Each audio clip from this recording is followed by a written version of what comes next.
Nerds here, and this is part 5 of our video series to rebuild a Savage. In this video I'm maintaining a few small items with respect to the steering setup, and more importantly what I'm doing is troubleshooting some of the vertical play that I have with respect to my transmission. And while it's still somewhat of a new concept for me, a 2-speed transmission, I have had another vehicle that had one a while back.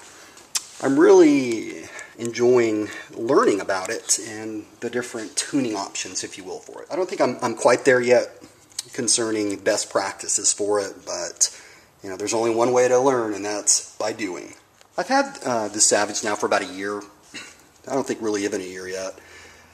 And I've thoroughly enjoyed it. I'm a buggy guy, but I wanted to try something different, and boy, I'm glad I did. And anyone out there who doesn't have a monster truck, if you have any interest whatsoever, I can highly, highly recommend the Savage, simply for its platform. The one area I was a little bit disappointed in is its durability.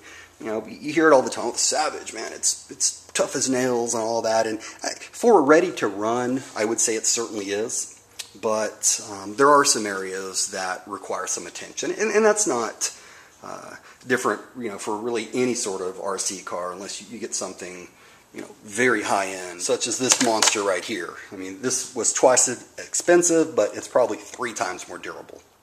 Is this to indicate that the Savage can't be as durable? Of course not.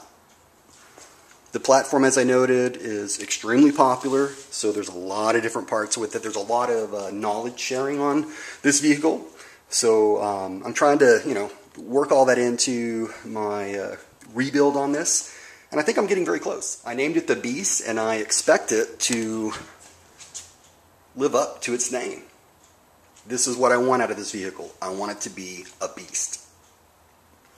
Fast, agile, all that, yes, very important, and these are things that I'm certainly working on, but as with all of my vehicles, durability is the #1 attribute that I have to have. First thing I want to do on the Servo Saver is to upgrade to this heavy-duty Servo Saver spring right here. Not real sure on how tight I should tighten it. I've heard 4 millimeters is ideal.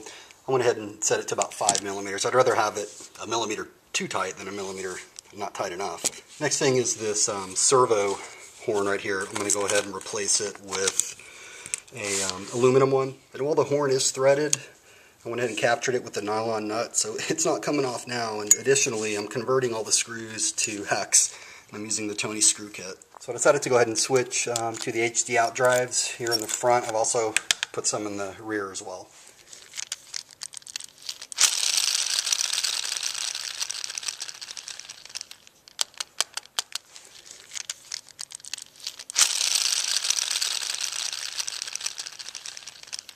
You can see the play here in the spur. Not too bad. And then you can also see it here. Again, not too bad. It's way down in there that I don't like. We're going to fix that. However, though, what I'm going to do first is just try to shim it and see what we come up with. Once again, the play, there's virtually none. It's not too tight. Of course, you always want a little bit of play. Alright, so I got it shimmed okay. You can see very little play here. More importantly, minimal play right here. I left enough. I mean, I left it pretty much at stock. I decided to replace these step screws that go into the spindle, just because you can tell they're a part that wears. They bend a little bit, and they're definitely starting to strip out. One of those things where it just kind of helps to keep the vehicle polished. You can see there's a big difference in the new ones. Now we begin to put it all back together again. I do have this very sinking feeling that something's just not right, but there's only one way to find out. And the way I see it, what's the worst thing that'll happen? I put it back together, something is not right, I fix it, I learn.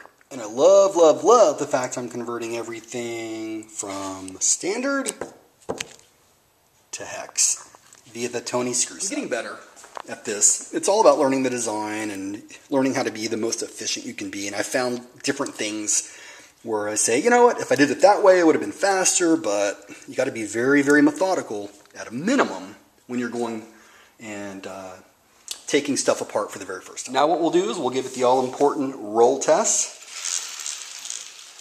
What do you think? Did it pass? Yes? No.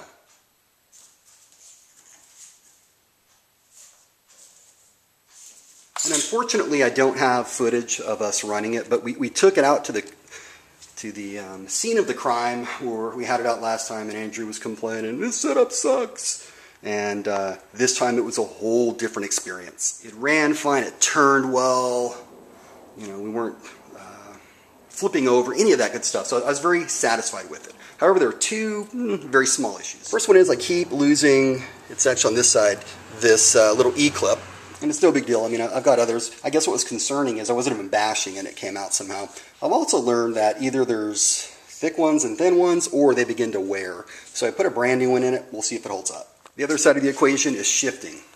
It was shifting when I took it out, you know, on the street before you went out to the field. When I got out there, I'm pretty sure it wasn't shifting. What I think's happening is it's shifting so early, and when it's on grass, it has to, you know, accelerate its RPMs. So it's shifting so quickly I'm unable to even hear it. We're going to fix that. And then finally, after running it on the street, I found this. A little concerning. However, I looked around, I don't see any missing screws. So my thought is, when I was converting these to hex, one of these just might have fallen down somewhere and just came out when I started driving it. So coming up in subsequent videos, what I'm going to do is begin putting it to the test. And by that, we're going to start with wheelies. Testing out, you know, how well I can do wheelies with it. Then after that, jumps. I'm going to put it on the ramp. We're going to see how well it can handle jumps. After that, off-road track. I'm going to put it in its track mode. And then the final one will be extreme bashing. And as it passes its various tests and I'm satisfied with it, the reward will be new bodies. Because this one here has pretty much had it. So I have a body for it for its on-road mode, its street running mode, and then I have one for its off-road mode. But I'm not going to put it on until it actually earns the name of this right here, the Beast.